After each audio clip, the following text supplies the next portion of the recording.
Au sud de la frontière américaine, les agents de la DEA se livrent à un jeu du chat et de la souris excessivement dangereux.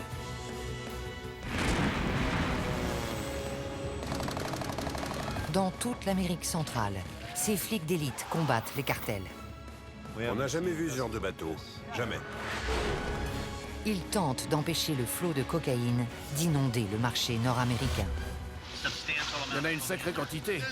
Il en sort de partout. Face à eux, un ennemi ingénieux et brutal. Il a avalé 100 boulettes, l'équivalent d'1 kilo. Des milliards de dollars sont en jeu. La vache, ça fait un paquet de blé. Allez-y, nettoyez le secteur. Bon sang.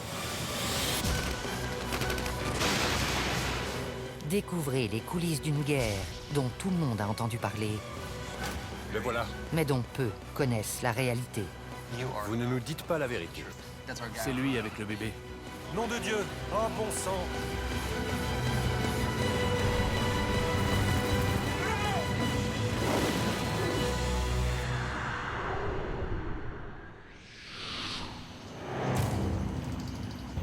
Un narco sous-marin entièrement submersible.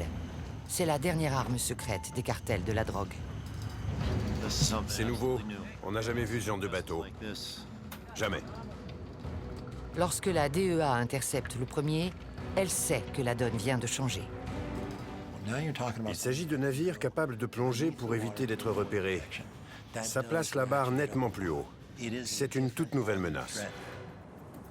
Aujourd'hui, les sous-marins ont disparu.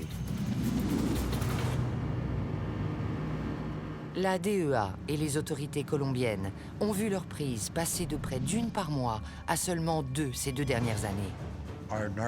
Les narcos sous-marins sont-ils toujours employés? Ça reste à voir. Les interceptions se sont interrompues. On sait qu'ils sont là. On sait que les cartels peuvent les construire, mais il est rare qu'on les repère. Où sont donc passés les narcos sous-marins? Les cartels ont-ils abandonné les semi-submersibles qui naviguaient juste sous la surface pour des flottes de bâtiments entièrement submersibles?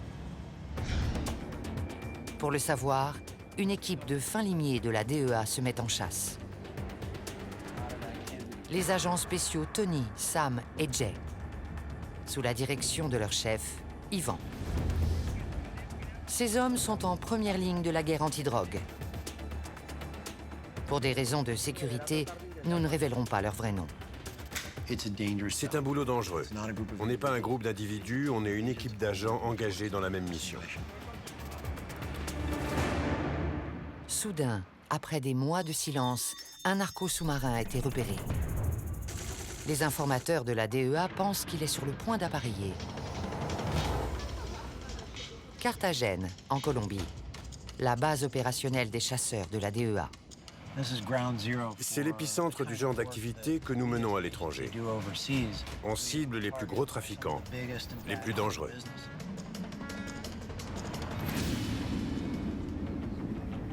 Carthagène est idéalement située entre la mer des Caraïbes et la côte Pacifique. Le but était de concentrer tout le renseignement maritime au même endroit. C'est un bon tremplin pour travailler à la fois le secteur Pacifique et la côte nord des Caraïbes colombiennes. De là, l'équipe est à un jet de pierre des 2 corridors maritimes que le sous-marin peut emprunter pour gagner les côtes nord-américaines. Mais elle doit l'intercepter avant qu'il ne prenne la mer. Sinon, autant en faire son deuil. L'agent spécial Sam dirige l'enquête. Je viens te mettre au courant de nos progrès dans l'affaire du sous-marin. La police a interrogé ses sources. Il s'agit d'un submersible d'une quinzaine de mètres de long, sur 4 de large, avec une cargaison de 5 à 7 tonnes de cocaïne. Le sous-marin est construit dans l'une des mangroves les plus reculées de la planète. Dans ces zones, ils utilisent la végétation pour recouvrir et dissimuler leur travail. C'est très difficile d'accès et c'est très difficile à voir d'avion ou par imagerie satellite. On risque gros. La sécurité est primordiale. Ces chantiers navals clandestins sont lourdement défendus. Tu as une idée des mesures de protection qu'ils ont mises en place? On pense avoir affaire à un groupe terroriste, les FARC, mais on ne sait pas combien ils sont. FARC est l'acronyme de Forces armées révolutionnaires de Colombie. C'est un groupe terroriste qui vise à renverser le gouvernement. C'est une organisation criminelle de narcotrafic. Elle est directement impliquée dans la fabrication et le transport de quantités considérables de cocaïne. Le chantier est dissimulé au cœur d'une mangrove contrôlée par les FARC, sur la côte pacifique sud-ouest. Les trafiquants ne renonceront pas facilement à un sous-marin chargé de 250 millions de dollars de cocaïne. Ils ont toutes les raisons de ne pas vouloir perdre cet argent. Il faut y aller avec beaucoup d'hommes et beaucoup de munitions. La plupart du temps, nos troupes sont accueillies par des fusillades.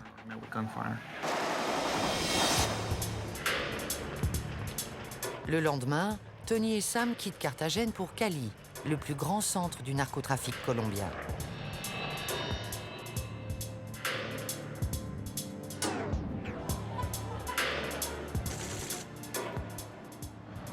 Cali est une ville extrêmement dangereuse, très violente. Les trafiquants les plus célèbres vivent ici. Le danger est omniprésent, on ne l'oublie jamais. Ils sont venus rencontrer un homme qui prétend travailler au chantier clandestin des FARC. Ils veulent gagner sa confiance et le convaincre de retourner là-bas pour leur rapporter les coordonnées GPS du site. 9 fois sur 10, ils ont accès à des endroits où on pénètre rarement. Ils sont chez eux et ils savent comment opèrent les trafiquants. Ce genre de rendez-vous peut vite mal tourner. Il y a 2 semaines, l'un de leurs collègues a été assassiné lors d'une mission similaire à Medellín. Un de nos homologues a été tué récemment. Ça nous rappelle qu'on n'a pas droit à l'autosatisfaction. On doit rester en alerte. Ouais, on arrive. Vous nous verrez dans la rue. C'est tout aussi dangereux pour l'informateur. Si des membres du cartel le voient parler avec la DEA, sa famille et lui seront éliminés. Si son identité était rendue publique, il n'y a pas le moindre doute qu'il serait tué. L'hôtel est situé dans un quartier tranquille. L'homme est sûr qu'ils y seront en sécurité. Mais l'assassin qui a tué leur collègue se faisait passer pour un informateur. Sam et Tony redoublent de précautions. Notre hôtel est dans un quartier que cet homme fréquente tous les jours. Ça ne sort pas de l'ordinaire pour lui. C'est là qu'il sera le plus à l'aise. La rencontre a lieu dans la rue. Ainsi, ils sont sûrs qu'il sera seul. La question est de savoir s'il viendra. 10 minutes plus tard, il arrive enfin. Le voilà. Je le vois, il marche sur le trottoir. Vous êtes où? Je vous attends. Il arrive, il nous a vus. Quoi de neuf? Pas grand-chose. Comment ça va? Bien. Tant mieux, mon frère. Les agents marchent sur des œufs. Il est essentiel de créer un climat de confiance. Et en Colombie, la confiance est une denrée rare. Tout le monde tuyaute tout le monde dans l'univers du narcotrafic. Surtout avec des informateurs de ce calibre. Il risque sa vie. C'est pas dangereux dans le coin? Non, c'est bon, il y a pas mal de monde.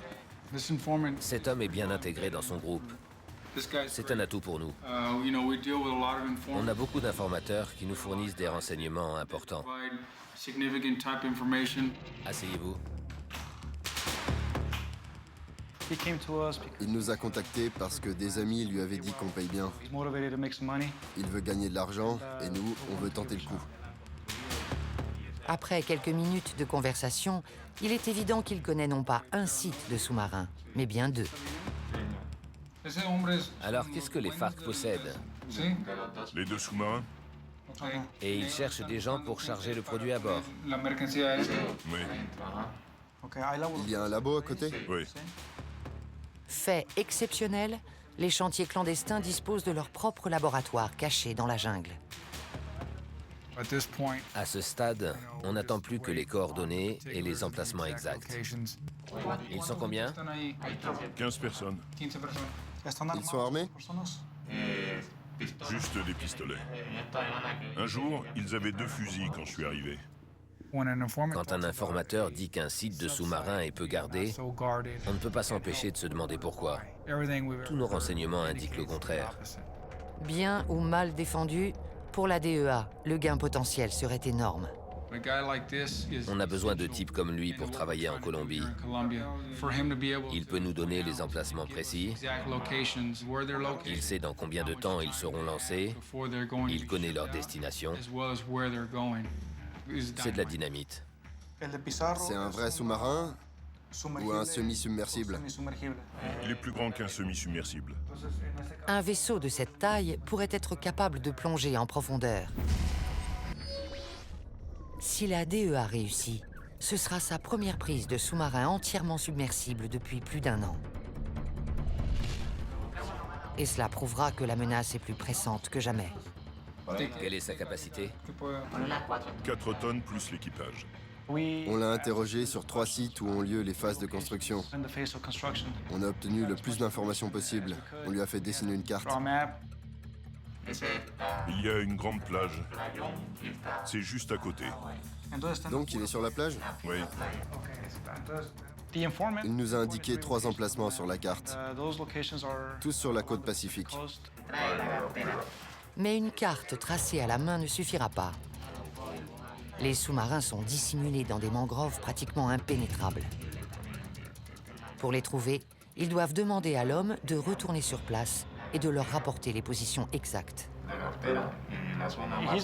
Il est certain de pouvoir y aller et de localiser les vaisseaux. Je pense qu'il y est déjà allé et qu'il peut entrer et sortir sans problème. Il ne reste plus qu'à parler argent. Si je refuse, vous ne me paierez pas? Exactement.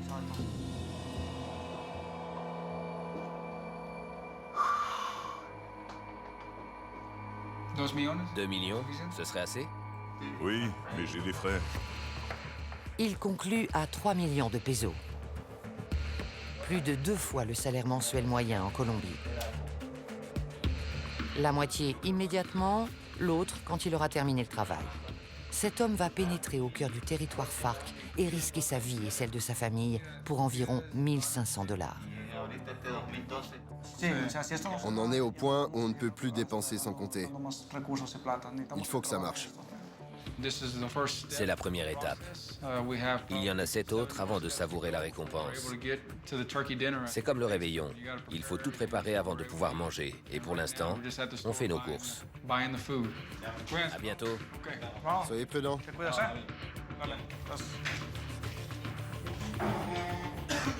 Il faudra au moins 1 semaine à l'informateur pour revenir des sites clandestins. On reste en contact. Bonne chance.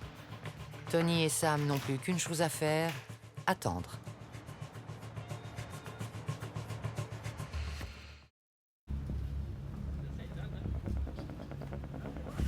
À 480 km de Cali et des chasseurs de sous-marins, une autre équipe de la DEA prépare une mission différente contre les FARC. Les agents spéciaux Ed et Carlos ne traquent pas un narco sous-marin. Ils vont investir l'un des laboratoires de cocaïne qui approvisionne les embarcations. Les informations dont nous disposons proviennent de laboratoires de transformation de pâte de coca contrôlés par les FARC. Ed et Carlos appartiennent à la brigade de la jungle de la DEA. Le capitaine Jorge Gomez, leur officier opérationnel colombien, commande le bataillon qui les accompagne. Dès qu'on part en opération, on collabore avec des types comme le capitaine Gomez, car ils sont avec nous sur le terrain. Cette descente devrait les mettre sur la piste d'un commandant des FARC qui dirige le narcotrafic et protège les sous-marins dans la région. Le labo appartient à une cible qui se fait appeler Moroso. Tout ce qu'on trouvera, téléphone portable ou autre, peut nous faire remonter jusqu'à lui. On l'a dans le collimateur depuis un moment. Ça fait longtemps qu'on n'est pas parti en opération. C'est bon de sortir du bureau et d'aller sur le terrain.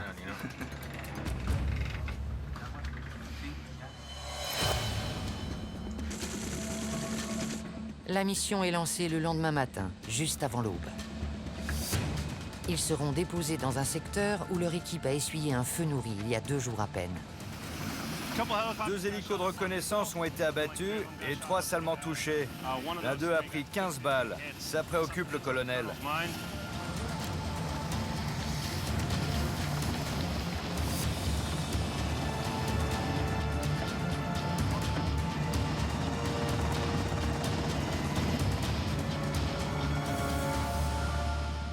Au bout d'1 heure, ils repèrent un site d'atterrissage à plusieurs heures de marche de leur objectif.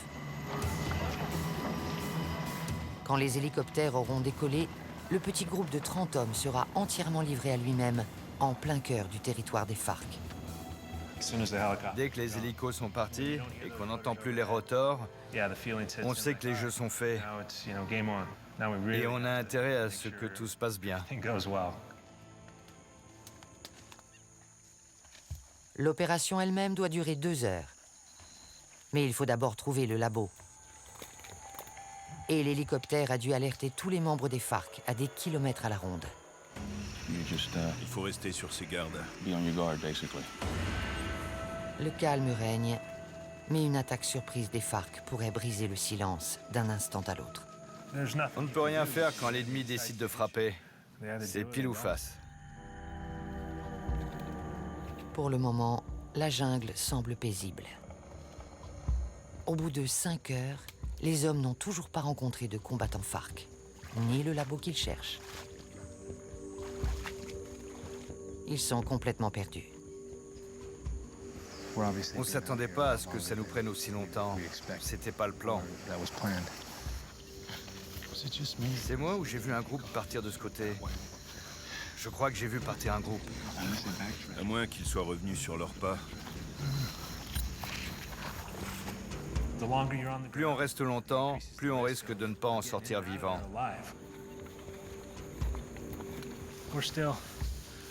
On est encore assez loin. On a encore du chemin à faire. Mais on va y arriver. Passer la nuit en territoire FARC s'apparenterait à du suicide. C'est encore plus angoissant de se trouver par ici la nuit. La rivière pourrait indiquer qu'il se rapproche. Les labos de production de cocaïne ont besoin d'eau pour fonctionner. Une rivière de cette taille pourrait même servir de voie de navigation pour transporter la marchandise jusqu'aux sous-marins prêts à appareiller. On approche du labo. Faites attention où vous posez les pieds et à ce que vous touchez. Soyez prudents. 8 heures après avoir atterri, Ed, Carlos et le groupe du capitaine Gomez débouchent dans une clairière et découvrent leur objectif. Il est en bas de la pente. Voilà la coca. Là-bas, c'est de la coca. Tout ça? C'est une plantation. Nous voici devant un labo de cocaïne base. La nourriture et les vêtements laissent penser que les trafiquants ont fui en toute hâte. Ils doivent être aux aguets dans la jungle. Quant au terrain, il est sans doute miné. N'approchez pas trop. Le chien cherche les explosifs. Les hommes marchent avec précaution. Des engins piégés peuvent se dissimuler n'importe où. Ça va des petites mines qui vous arrachent un pied ou une jambe, aux plus grosses, destinées à tuer. On peut trouver qu'on manque de courage, mais c'est comme ça qu'on fait la guerre aujourd'hui. Même un chien détecteur d'explosifs ne garantit pas la sécurité. Ce qu'on oublie, c'est que le chien a fait tout le trajet avec nous. Il est aussi fatigué. Et quand on est fatigué, on se relâche. Rien ne dit que tout danger est écarté, mais ils ne peuvent plus attendre pour fouiller le site. On cherche des produits chimiques, ceux qui servent à transformer la pâte de cocaïne. Ils sont tous ici. Les photos constituent d'autres preuves. Ce bidon est déjà rempli de cocaïne base, prête à être traitée. Il contient 200 litres, ce qui équivaut à 100 kilos de produits finis. On le sent de loin. La police se prépare à détruire le site. C'est comme ça qu'on procède. C'est la partie sympa.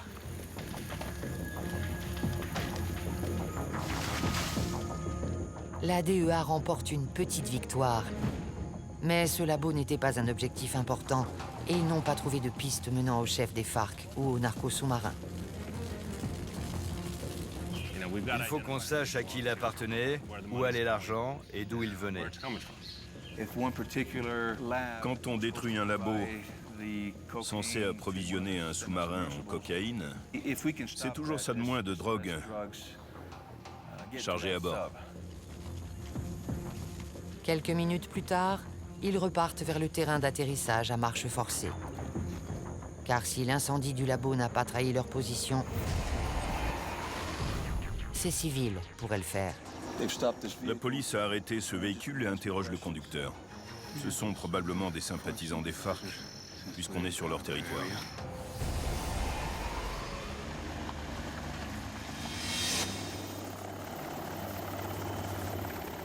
L'hélico les évacue enfin de ce secteur de tous les dangers. Mais un autre labo se cache dans l'épaisseur de la jungle. Quelques jours plus tard, alors que le capitaine Gomez et ses hommes sont à sa recherche, il tombe sur une brigade des FARC. Bon sang! Ça va mal.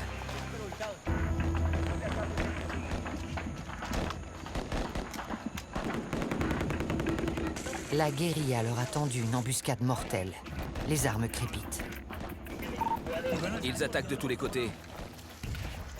On se retire et on se regroupe. Ils essayent de repérer notre position exacte.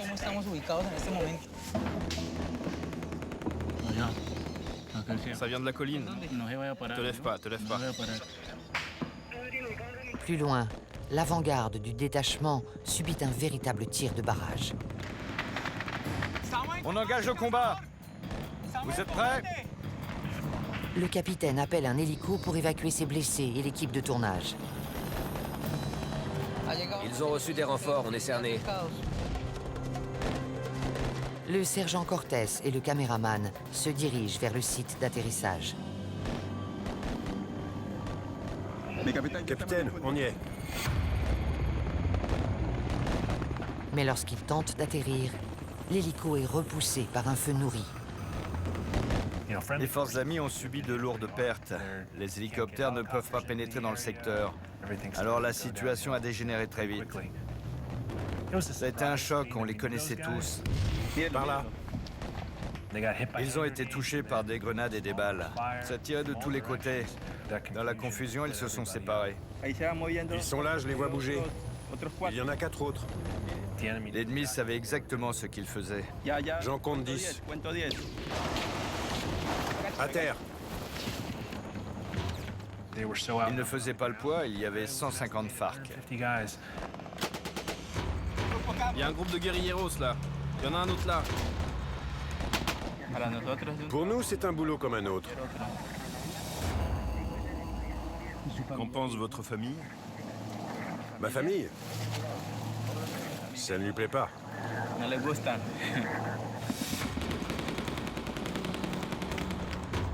À terre. Les assaillants se rapprochent. Ça se corse. Bande de salopards. Dites au colonel qu'on n'est pas couvert. Ils vont nous dégommer. Ils nous prennent à revers. Ils sont dans les broussailles. Attaque ennemie, attaque ennemie.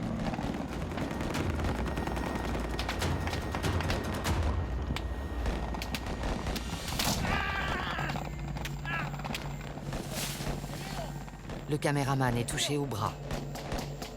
Je suis blessé. Grenade, grenade! À côté de lui, le sergent Cortés a reçu une blessure mortelle.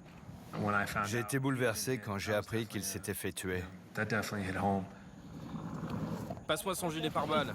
Je m'en vais. Si je reste avec vous, je suis une cible. Et les gars, je suis touché! L'homme a été fauché. Le caméraman s'éloigne en rampant. Il est rapidement fait prisonnier par les guérilleros qui tiennent la colline. Les FARC donnaient des coups de pied dans les corps pour s'assurer qu'ils étaient bien morts.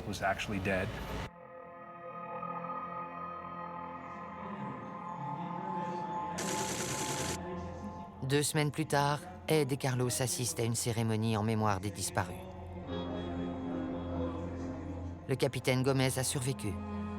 Il n'a pas revu Carlos depuis le guet-apens. T'as été touché par une grenade? Je tirais et certains d'entre eux étaient à 2 mètres de moi. Une balle a emporté mon doigt. Et elle a été détournée en touchant le fusil. Je trouve pas les mots. Au moins, tu t'en es sorti. Je suis reconnaissant d'être là. Merci beaucoup. On a perdu des camarades qui travaillaient avec nous. C'est très dur. On bosse ensemble et 2 jours plus tard, ils sont morts. Ça aurait pu être nous. On aurait pu participer à cette opération et être de ceux qui y sont restés. C'est drôle comment on en vient vite à les considérer comme des amis. Et c'est d'autant plus douloureux quand on apprend ce qui leur est arrivé quelques jours plus tard. 4 militaires colombiens ont perdu la vie dans la bataille. Les FARC déclarent en avoir tué 15. Le caméraman sera retenu pendant 1 mois, puis libéré. Alors qu'Ed et Carlos pleurent leur mort, à Cali, l'enquête des chasseurs de sous-marins trouve un nouveau souffle.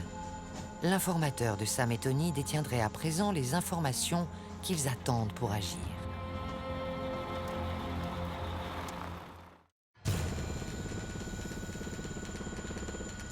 Les 2 agents se rendent à Tumaco, sur la côte sud-ouest. Ils doivent y reprendre contact avec l'homme qui est parti repérer un site de narcos sous-marins 1 semaine plus tôt. La situation géographique de Tumaco est idéale pour dissimuler des semi-submersibles. Ils doivent se faire très discrets. Ça plaisante pas ici, on est en première ligne. Les cartels sur lesquels on enquête sont infiltrés partout. Ils sont les yeux et les oreilles des organisations terroristes. C'est extrêmement dangereux.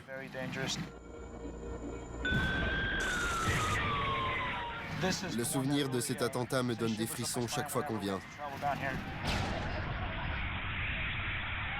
Le souvenir de l'attaque contre un commissariat de police est encore frais. Le bâtiment a été soufflé par une moto piégée. Je crois qu'il y a eu 11 morts. C'est un exemple classique de la guerre de la drogue. On leur prend un de leurs vaisseaux, ils répliquent en envoyant un message fort. Ils font sauter un commissariat et ils tuent non seulement des policiers, mais des civils. Pour compliquer les choses, leur informateur ne les rappelle pas.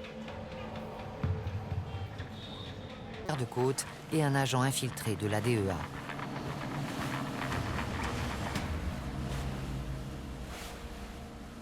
Ils veulent se faire une idée des mangroves de la région.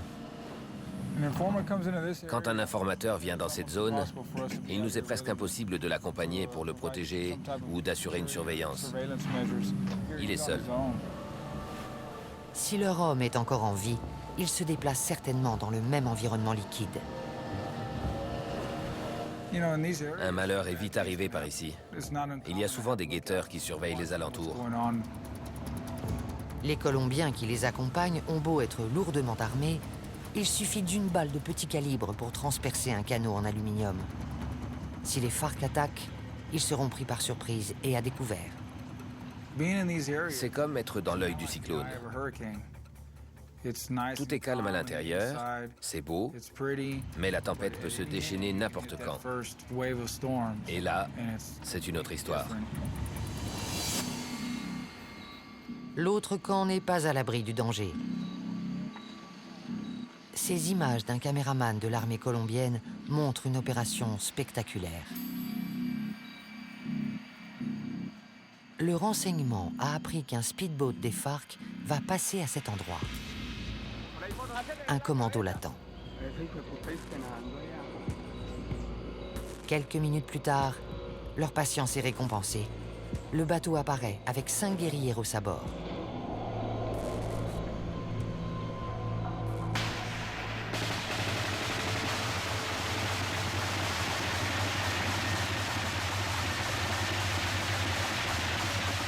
Les balles déchirent l'aluminium de la coque.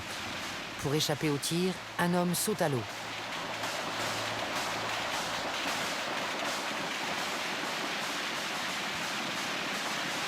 Il tente de se cacher derrière le bloc moteur, mais il n'y a pas d'échappatoire.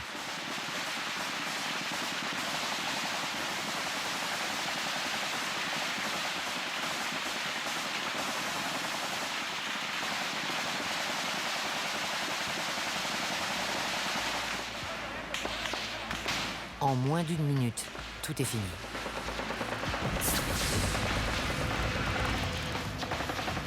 L'armée ne fait pas de prisonniers.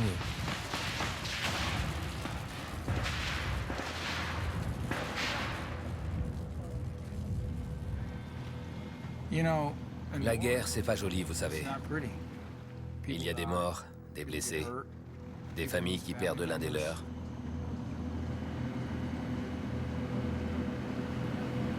Après avoir passé 1 heure sur l'eau, Tony retrouve Sam en ville pour faire le point sur leur informateur. On attend l'appel qui nous dira s'il est en sécurité. Tout est suspendu au retour de ce type avec les renseignements dont on a besoin. Tu sais toujours pas s'il s'en est sorti? Pas encore? C'est un autre monde. Des gens se font tuer pour avoir parlé à un flic. C'est très dangereux pour eux. En Colombie, personne ne fait confiance à personne. Et encore moins dans les rangs des trafiquants de drogue. Cet homme connaît mieux la vie dans un narco sous-marin que n'importe quel informateur de la DEA. Il ne s'est pas contenté d'en voir, il en a piloté un. Nous l'appellerons El Capitan. On m'appelle El Capitan. Je navigue depuis 42 ans.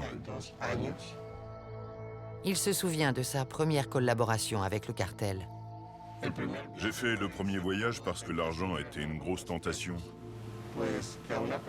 Quand on vous propose 700 000 $ l'aller-retour, c'est pas rien. Il faudrait 2 vies aux Colombiens moyens pour gagner cette somme. Et ce premier voyage n'a pas été le dernier. À partir de la 2e traversée, je l'ai fait parce que j'étais obligé. Ils m'ont pas laissé partir. Un narco sous-marin classique est manœuvré par un équipage de 4 hommes qui cohabitent dans un espace très confiné. Il fait toujours très chaud, terriblement chaud. L'atmosphère est étouffante à cause des gaz d'échappement des moteurs et de l'odeur de la drogue. Il n'y a pas d'air frais. 3 membres d'équipage font fonctionner le navire. Le 4e est un tireur chargé de protéger le capital du cartel.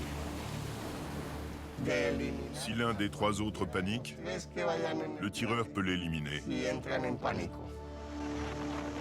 Les règles sont simples. Personne n'a le droit de toucher à la cargaison. Et si le sous-marin est sur le point d'être arraisonné, ils doivent le saborder pour faire disparaître les preuves. Ils le coulent pour que personne ne sache quelle technologie ils utilisent. Ils ne permettent pas qu'il tombe entre les mains des autorités, surtout des autorités nord-américaines. El Capitan se rappelle très bien son plus récent voyage. Ils sont partis sous le couvert de la nuit. On transportait 4,5 tonnes de cocaïne et on a navigué 12 jours. On est arrivé à un endroit, en pleine mer, où on devait livrer la marchandise. Le bateau qui devait nous attendre n'était pas là. Le 4e jour, un bâtiment des gardes-côtes US, le chasseur, a fait son apparition. Un hélicoptère a décollé. Il a mitraillé le sous-marin et l'a déchiqueté. Plusieurs paquets se sont échappés. Une dizaine. Alors, ils n'ont saisi que 150 kilos sur les 4 tonnes. Capturé avec son équipage, il a passé près de 10 ans dans une prison américaine. Quant à l'énigme de la disparition des narcos sous-marins, El Capitan a un avis éclairé. Si je développe une technologie qui me permet de vous capturer, vous devez en développer une plus avancée qui vous évitera la capture. Ces gens ont les moyens financiers d'accéder à cette technologie. Aujourd'hui, il existe des sous-marins entièrement submersibles. Et un seul a été pris. C'est vraiment le jeu du chat et de la souris.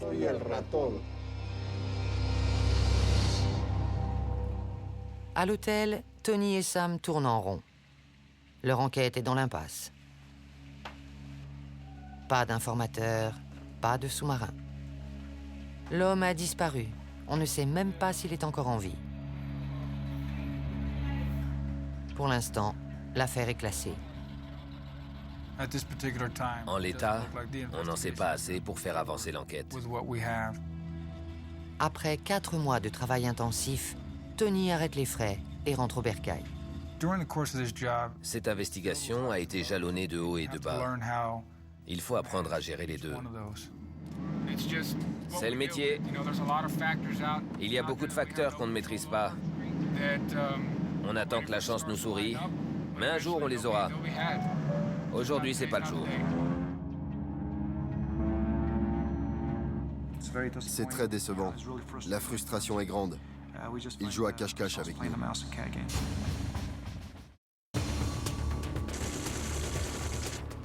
La perte de ce sous-marin signifie que 6 tonnes de cocaïne vont partir vers les États-Unis. Mais alors qu'une piste se referme, une autre s'ouvre. À Carthagène, Jay, un autre agent, a découvert un nouveau submersible dont la conception leur est totalement inconnue. C'est là, dans la région de Nariño. Il y a un sous-marin terminé, prêt à appareiller dans un jour ou deux. L'équipe va se rendre sur place. La région est contrôlée par les FARC. Ok, parfait. L'opération de chasse aux sous-marins est lancée. L'informateur de Jay est déjà sur site. Ils doivent agir vite. Le problème, c'est que les flics osent rarement s'aventurer dans cette région. On s'attend à ce que ça bouge d'ici demain. Mais on est un peu en terrain inconnu, non? Le secteur où ils sont est un no man's land. Si on ne connaît pas l'emplacement exact de ce qu'on cherche, il est presque impossible de le trouver. Je me suis fait à l'idée qu'on a plus de chances d'échouer que de réussir. Alors ne soyez pas déçus. Bon, alors on charge et on y va. Sam sera le partenaire de Jay sur cette opération. Le lendemain matin, les deux hommes rejoignent leurs homologues colombiens sur les quais. T'es prêt? Ouais.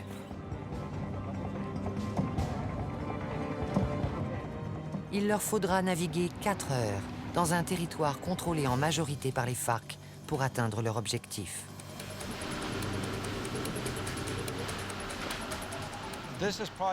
C'est sans doute la région la plus dangereuse de toute la Colombie. Les groupes terroristes y font la loi. Ils approchent du labyrinthe de la mangrove. Les trafiquants tirent parti des obstacles et des barrières naturelles.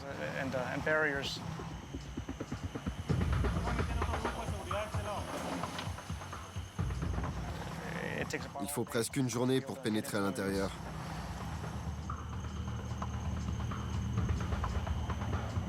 On a tenté de dissimuler l'entrée de ce bras d'eau avec des arbres morts.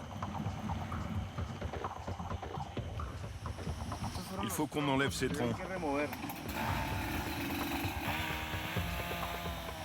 Ils les ont abattus pour qu'ils tombent là. On a coupé à travers bois, mais ça nous a quand même pris longtemps pour trouver l'entrée. Parce que l'estuaire se divise en 2 autres estuaires, puis donne sur une rivière plus importante.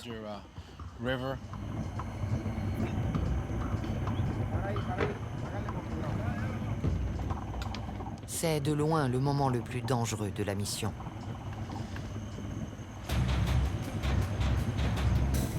S'il tombe dans une embuscade ici, l'ennemi sera presque invisible. Quelques minutes plus tard, la jungle s'éclaircit. La proie insaisissable qu'ils poursuivent depuis près de 2 ans se trouve à quelques mètres. C'est un semi-submersible. Leurs espoirs sont déçus. Une fois dans l'eau, il serait impossible de le voir. Impossible. Tu vois la ligne de flottaison? Le fond est plus sombre. L'eau monte jusque-là, à plus d'1 mètre de haut. Il devait être en route pour le Mexique. C'est la preuve que les trafiquants ne sont pas encore passés au véritable sous-marin, mais sa conception est révolutionnaire. Il est très différent. Les lignes sont moins droites, il est plus profilé, ce qui lui permet d'être encore plus hydrodynamique et de déjouer les radars. Presque toutes les arêtes sont arrondies et il y a très peu d'angles droits. À l'instar des avions furtifs, c'est ce qui empêcherait les ondes radio d'être renvoyées vers l'émetteur. On n'en voit pas tous les jours dans leur élément naturel. Nous sommes à l'intérieur. C'est une conception toute nouvelle, du jamais vu. Comme les 2 moteurs qui assurent une vitesse accrue, mais qui font régner une chaleur intolérable dans l'habitacle. Il fait très chaud, on suffoque. La température dépasse l'imagination. La partie avant du vaisseau peut contenir 8 à 9 tonnes de cocaïne. Entre. C'est la charge utile. On est un peu à l'étroit. Des couvertures, de la nourriture, des bottes. Aucun doute, un membre d'équipage était là. Il suit peut-être tous leurs mouvements tapis dans la jungle. Il est clair que quelqu'un habitait sur place pour garder le bateau. Le sous-marin est une mine d'informations pour la DEA. Il y a plein d'éléments utiles pour l'enquête. Ces 2 moteurs diesel géants, par exemple, c'est inhabituel. On prend les numéros de série. Ils sont construits sur mesure. On va peut-être pouvoir retracer leur provenance. C'est l'aboutissement de nos efforts. Je suis content de vous parler de l'intérieur de ce bateau, plutôt que ce soit l'un de ceux qu'on a ratés.